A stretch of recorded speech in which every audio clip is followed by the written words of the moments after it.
కూడా డీలర్లు లాస్ అవుతున్నారు.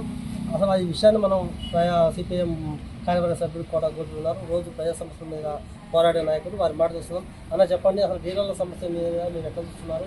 అటు ఈ పెద్ద ఎత్తున కూడా డీలర్లు మాట్లాడాలనుకుంటుంది, అట్లా దాని పరిస్థితి. ముందుగా ఈ డీలర్ల సమస్యల మీద ప్రస్తావన తీస్తూ వాళ్ళ సమస్యల పరిష్కారం కోసం చేస్తున్నటువంటి యూనిట్స్కి నేను అభినందనలు తెలియజేస్తా ఉన్నాను. అయితే ఈరోజు తెలంగాణ రాష్ట్ర ప్రభుత్వం పేదలు మంచి తిండి తినాలనేటువంటి ఉద్దేశంతో సన్నబియ్యం పథకాన్ని ప్రవేశపెట్టడం జరిగింది. అది చాలా శుభ పరిణామం. కానీ ఈ సన్నబియ్యం అనేది ఇప్పుడు ఇస్తున్నటువంటి ఈ సందర్భంలో ప్రారంభం చేసిన కానీ ఇప్పటిదాకా పేదలందరికీ కూడా అందుతానే ఉన్నాయి. కానీ ఇక్కడ వస్తున్నటువంటి సందర్భంలో డీలర్లు కొంత ఇబ్బంది పడుతున్నటువంటి పరిస్థితి కూడా మా దృష్టికి రావడం అనేది జరిగింది. ప్రధానంగా ప్రతి బస్తా అంటే ఆ బస్తాకి 50 కిలోల వరకు ఉన్నటువంటి ఆ బస్తాలో దాదాపు 2 నుండి 3 కిలోలు, ఒక్కోసారి 1 కిలో, ఇట్లా మొత్తం 2-3 కిలోల వరకు కూడా తరుగు వస్తున్నటువంటి పరిస్థితి ఉన్నది.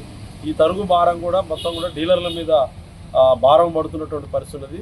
దీంతో ఇటు లబ్ధిదారులని ఇబ్బంది పెట్టలేక, ఇటు ప్రభుత్వాన్ని గట్టిగా అడగలేక, సివిల్ సప్లై అధికారులను గట్టిగా అడగలేక డీలర్లు సతమతమవుతూ వాళ్ళే నష్టపోతూ కూడా ఈరోజు ప్రభుత్వం చేపట్టినటువంటి సన్నబియ్యం పంపిణీని మాత్రం ప్రజలకు అందజేస్తున్నటువంటి పరిస్థితిని కూడా ఈరోజు చూస్తున్నటువంటి పరిస్థితి ఉన్నది. సన్నబియ్యం వచ్చిన తర్వాత ప్రజలందరూ కూడా, రేషన్ కార్డు లబ్ధిదారులందరూ కూడా బారులు తీరి మొత్తం కూడా బియ్యాన్ని తీసుకుపోతున్నటువంటి సందర్భం కూడా, వాటినే తింటున్నటువంటి సందర్భం కూడా ఉన్నటువంటి స్థితి కూడా ఈరోజు ఉన్నది.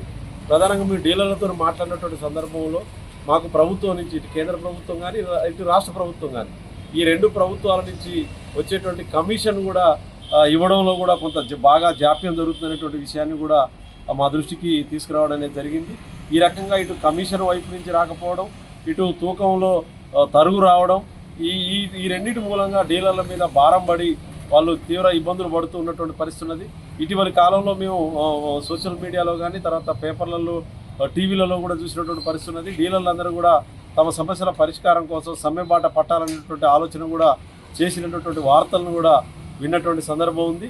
అయినప్పటికీ వాళ్ళు ఈ ప్రభుత్వం చేపట్టినటువంటి పథకాన్ని ప్రజల్లో తీసుకుపోవడం కోసం కొంత టైం తీసుకొని కూడా వాళ్ళు బ్రేక్ అయినట్టు కూడా విషయం తెలిసినటువంటి పరిస్థితి కూడా ఉంది. దీంతోపాటు ఈరోజు వాళ్ళు ఈ వస్తున్నటువంటి బియ్యాన్ని దిగుమతి చేసుకునే దగ్గర కూడా, ప్రతి రేషన్ షాపు కేటాయించినటువంటి బియ్యాన్ని దిగుమతి చేసుకునే దగ్గర కూడా వాళ్ళు మన అమాలి యొక్క రేట్లను కూడా వాళ్ళ మీదనే భారం పడుతున్నటువంటి పరిస్థితి ఉన్నది. దాంతోపాటు షాపు నిర్వహణ కోసం తీసుకున్నటువంటి ఇల్లు కానీ, ఒక షట్టర్ కానీ, ఆ కిరాయిలు కూడా వేల మీదనే పడుతున్నటువంటి పరిస్థితి ఉన్నది. దాన్ని నడపడం కోసం ఏదైతే ఆన్లైన్ మిషన్ ట్రిమ్మర్లు ఇచ్చారో వాటి గురించి కూడా మొత్తం ఆన్లైన్లో వీటన్నిటిని కూడా నమోదు చేయడం కోసం కూడా అక్కడ వాడేటువంటి కరెంటు బిల్లు కానీ, ఇతర సౌకర్యాలు, ఆ భారాలన్నీ కూడా డీలర్ల మీద పడుతూ తీవ్ర ఇబ్బందులు పడుతూ ఉన్నారు. వారందరూ కూడా గగ్గోలు చెందుతూ ఉన్నారు.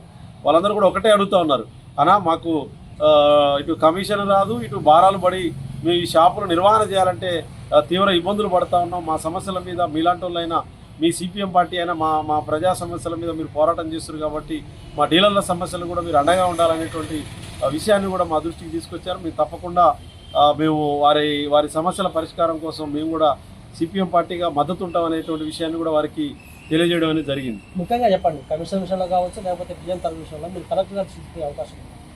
ఖచ్చితంగా ఈ మన వస్తున్నటువంటి ప్రతి బస్తాకు వస్తున్నటువంటి 2-3 కిలోల తరుగు విషయంలో కానీ, తర్వాత వాళ్ళ కమిషన్ విషయంలో కానీ, ఇటు సివిల్ సప్లై జిల్లా స్థాయి అధికారులు డిఎం కానీ, డిఎస్ఓ కానీ, తర్వాత అడిషనల్ కలెక్టర్ రెవెన్యూ కానీ, లేదు మన జిల్లా కలెక్టర్ గారి దృష్టికి కూడా తీసుకుపోయి వాళ్ళ సమస్యల పరిష్కారం కోసం మేము కూడా మా పార్టీ తరఫున కూడా కృషి చేస్తాం అనేటువంటి విషయాన్ని కూడా ఈ సందర్భంగా తెలియజేస్తా ఉన్నాం. ఓకే, మనం చూస్తున్నాము గోపి గారు మాట్లాడే విషయం మాత్రము ఖచ్చితంగా వాళ్ళకి న్యాయం చేసే విధంగా మాట్లాడుతున్నాం. అంతేగా మనం చూస్తున్నాము సూర్యాపేట జిల్లా వ్యాప్తంగా సుమారు 500 పైచీలకు డీలర్ షాపులు ఉన్నాయి. అయితే మొత్తం పెద్ద ఎత్తున కూడా ఇక్కడ సివిల్ సప్లై గోడౌన్ నుంచి నేరుగా బియ్యము గోడౌన్లకు వస్తాయి. ముఖ్యంగా సూర్యాపేట నియోజకవర్గంలో ఉన్నటువంటి చివల గోదాము, తిరుపతి దగ్గర ఉన్నటువంటి గోదాం కావచ్చు, లేకపోతే కోదాడులో గోదాము, హుజూర్నగర్లో గోదాము.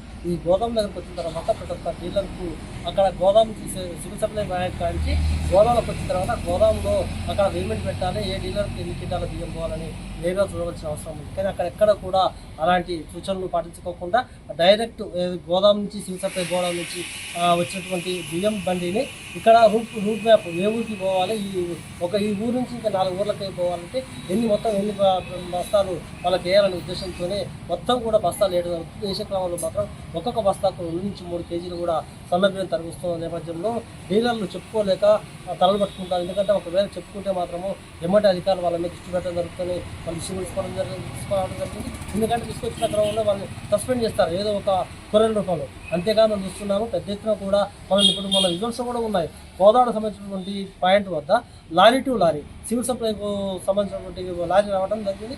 అక్కడ వేరే గ్రామాల్లో పోయే లారీలు రావడం జరిగింది. వచ్చే అమ్మాయిలు మాత్రం పెద్ద ఎత్తున కూడా బియ్యాన్ని మొత్తం కూడా వేరే లారీలకు ట్రాన్స్ఫర్ చేస్తున్నారు.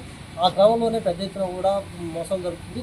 ఒక్కొక్క డీలర్ ఇప్పుడు కూడా కమిషన్ దాకా 6 నెలల నుంచి కూడా సతమతం అవుతున్నారు. ప్రభుత్వం కూడా వాళ్ళు పరుచుకునే దాఖలా లేవు. ఎందుకంటే ఒకవైపు కరెంటు భారం కావచ్చు, ఒక పక్క రూమ్ కావచ్చు, షెల్టర్ కావచ్చు, ఆ భారం కూడా పడుతుంది. ఖచ్చితంగా ఇలాంటి వాళ్ళ నుంచి మమ్మల్ని రక్షించాలంటే మాకు వచ్చే బియ్యము తూకము సరిగా వస్తేనే మేము బతుకుతాం, లేకపోతే లేదు. ఎందుకంటే ఇప్పటికే కమిషన్ రాక మేము సతమతం అవుతున్నాం, అప్పుడు లేదు.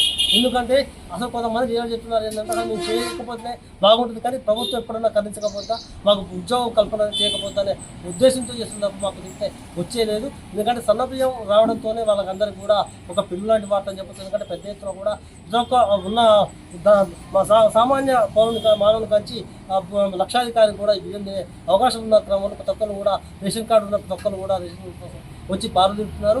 ఒక గింజ లేకుండా కొట్టుకుపోతున్న క్రమంలో పెద్ద ఎత్తున కూడా డీలర్ల మీద భారం పడుతుంది. ఒక్కొక్కసారి 2 బస్తాలు 3 బస్తాలు తరలిస్తున్నా కూడా 1000 రూపాయలు కూడా ఇచ్చే కమిషన్ కూడా దానికి సరిపోవటాన్ని గగ్గోలు పెడుతున్నారు. ఇప్పటికైనా జిల్లా కలెక్టర్ స్పందించవలసిన అవసరం ఉంది.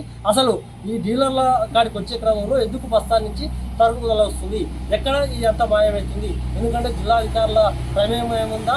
అసలు ప్రజలు ఏమనుకుంటున్నారంటే ఒక డీలర్ల కాడికి వచ్చే క్రమంలోనే పెద్ద ఎత్తున ఇంత స్కామ్ జరుగుతుందంటే జిల్లా అధికారుల పాత్ర దీంట్లో ఉంది. ఖచ్చితంగా అందరి పాత్ర ఉండబట్టే తలా 10 రూపాయల పంపకాలు జరుగుతున్న నేపథ్యంలోనే ఎంత జరుగుతుంది. లేకపోతే మాత్రం ఖచ్చితంగా 50 కిలో బస్తాకు 50 కిలో తరుగు లేకుండా ఉండే అవకాశం ఉన్న నేపథ్యంలో పెద్ద ఎత్తున లక్షల రూపాయలు కాదు, ఇది కోట్ల రూపాయల వ్యవహారం. ఎందుకంటే ఒక సూర్యాపేట జిల్లాలో 4 పాయింట్ల వద్ద ఇంత జరుగుతుందంటే తెలంగాణ రాష్ట్ర వ్యాప్తంగా ఎంత జరుగుతుందో ఖచ్చితంగా దృష్టి సారించాలి. అదే కాదు, ముఖ్యమైన విషయం ఏంటంటే సూర్యాపేట జిల్లా కలెక్టర్ గారు ఖచ్చితంగా స్పందించాలి. ఈ డీలర్లకు వచ్చే బియ్యం మీద మాత్రం చర్యలు తీసుకోవాలి. అక్కడ ఉన్నటువంటి గోదాం ఇన్ఛార్జీల మీద చర్య తీసుకోవాల్సిన అవసరం ఎంతైందో కూడా ప్రయాసంగా ఆయన కోరుతున్నారు.